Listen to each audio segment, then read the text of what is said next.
Hey guys, Chris here with the Good Old Gamer. So today I want to talk about AMD RX Vega's low-key Budapest event. Not really. Today I want to talk about AMD's marketing when it comes to RX Vega and where they really screwed up. And the reason why I'm bringing this up is not so much because of this article here, but if we scroll on down and you actually go through the comment section, I mean there's 6 or 8 pages now of comments.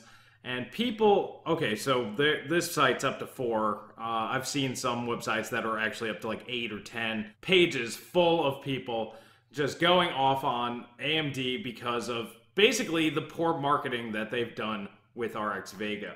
So I sat down and I actually wanted to think about this a little bit and put this visually in perspective. Let's look at everything that AMD has actually said about RX Vega in context. And kicking this off is the AMD New Horizon event. So this happened on December 20th, 2016. So we're talking about last year at this point. And at the time I'm making this video, this is 8 months later since the New Horizon event.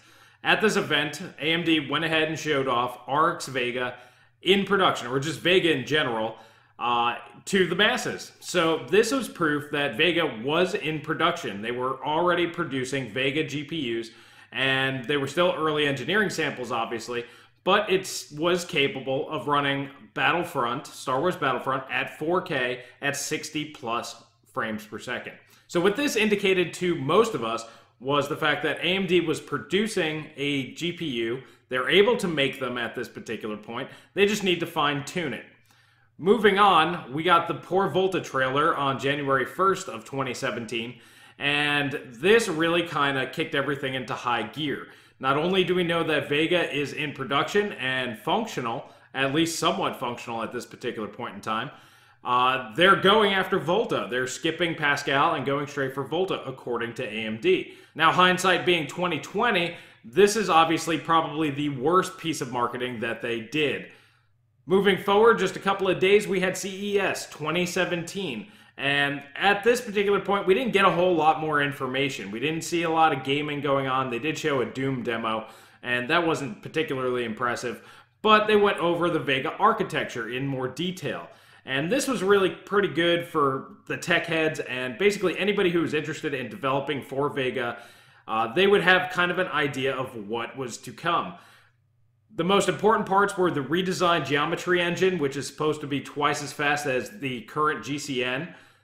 The high bandwidth cache controller, which would eliminate GPU VRAM issues and shortages in the future. Not particularly useful at this particular point in time.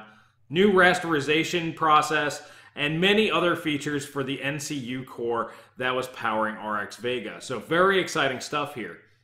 Now this is where things start to get a little tricky because we didn't hear anything, nothing officially from AMD since CES, so that was January 5th, 2017, all the way until the Capsaicin and Cream demo on March 22nd, 2017, where they didn't really talk too much for the general users. They were talking more for developers, but they did go ahead and actually show the benefits of the HBCC controller in action with Deus Ex Mankind Divided.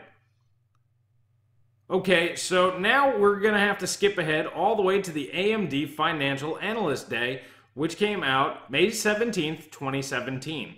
So this is about another 2-month jump. So we got tons of information at the end of December, early January. 2.5 months later, a little bit of information. Another 2 months later, we get just a little bit more information where they talk about the Vega Frontier Edition. That's the first time I said that without screwing that up.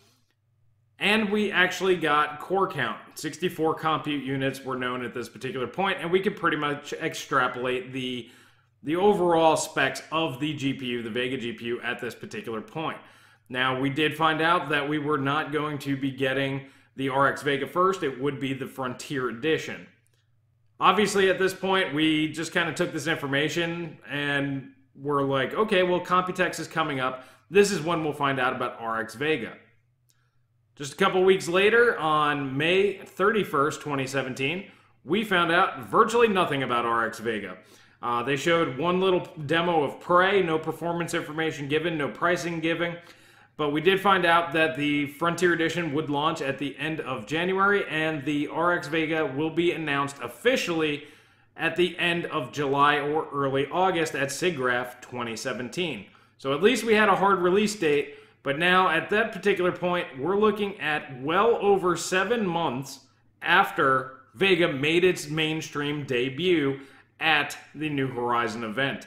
Now, post-CES, we have not gotten too much information about Vega from AMD. However, we have gotten some information from other sources.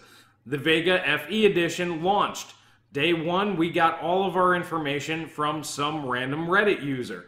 Now, granted, just a couple days later, sites like Gamers Nexus and PC Perspective got their hands on them and did more proper testing. The first actual confirmed Vega benchmarks were on the internet by some random user. And Joe and I went ahead and did a video about that. Next up after that, Vega decides to go on tour, you know, like it's the Beatles or the Rolling Stones or something. And then that leads to today's Budapest sort of report from Reddit users out there, people that actually attended the conference, and they were not very impressed with what they saw.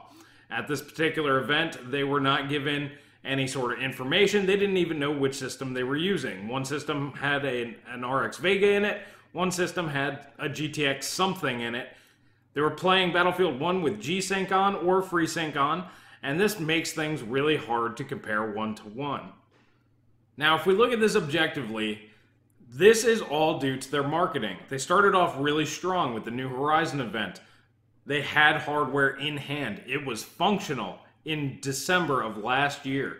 Then we got some more information, or actually we got the hype train first on January 1st of this year, where they went ahead and threw out the poor Volta jab. That's great, but you have to be able to back that kind of stuff up. You can't just throw that out there and expect people to be like, oh, okay, you're nowhere near what Volta will probably end up being.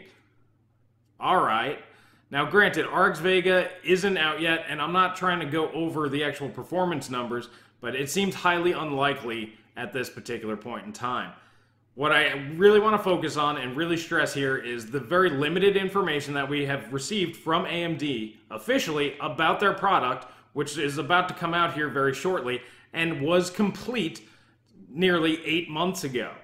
It's staggering to me that they've basically been sitting on their hands for this long, or it's been taking them this long to actually get the thing up and running, which I don't believe that whatsoever, as we saw it working previously. So I don't really know what the issue is here. The real problem is that all the information, the actual concrete information that we do have about Vega, are either through AIBs or from people buying the Frontier editions, and we have to extrapolate information through that, or we're just sitting here speculating some more. Now, I'm not going to do that anymore. I've done tons of videos speculating, and this was all based off of the marketing materials that AMD had given to us. In all honesty, it looks like a lot of that was just blowing smoke out there from the numbers and the information that we're getting now. And the fact that they're not proud and showing off their hardware in live events just weeks before they go ahead and officially release RX Vega to the world, this is really disconcerting to me and a lot of other people out there. This is probably the worst campaign I've ever seen for a product. AMD did a great job last year with the RX 480. That was a great launch. They set their goals, their performance goals. Everybody knew that was going to be a mid-range card. They were basically targeting GTX 970 levels or R9 390 levels of performance. They were wanting to get it down to $200. In fact, it's even faster than a GTX 970 at this point. So they did really well there, and it came out when it was supposed to. Sure, stock was limited, but last summer stock was limited because everybody was buying GPUs left and right. So that really wasn't on them.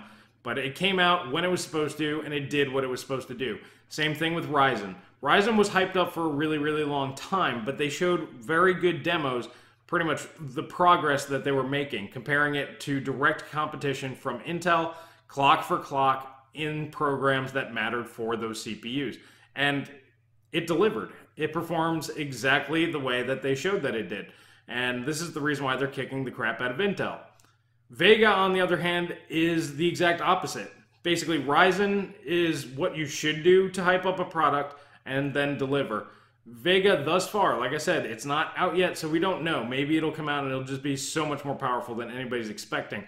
But just the way that AMD hyped it up, really, really strong, and now it seems almost like they're trying to distance it or stick it in the back room, which really does not instill confidence in me as a consumer. That's probably the best way to put it. They don't seem confident in their product, so I don't feel confident in their product anymore. So I hope it does well. I think it's going to be good. I just think it's going to take a long time for the optimizations to come in. Now, once it launches, I'm going to have more information to go over. And I think I know one of the main issues with Vega. It looks like they targeted the workstation and server market as their primary focus for this architecture. And I think gaming was not even a thought. And that might be part of the problem. Hopefully I'm wrong on that, but we'll have more information coming forward. I went ahead and I got in the GTX 1050 Ti and the GTX 950. So I'm going to go ahead and start testing for the IPC or the GPC test here shortly. And hopefully I'll get that video up soon for you guys. And if you like this kind of video, please hit that like button. Please subscribe. Please share with friends. That really helps us out. And if you really want to help support the channel and get more tech on hand, please consider becoming a patron over on Patreon. That really, really does help me out, and this way I can get more of these GPUs on hand, do direct competition for you guys, direct comparisons and benchmarks. And you guys know how much I love hardware and how much I love talking about it. And I hope you guys have a great weekend, and I will catch you later.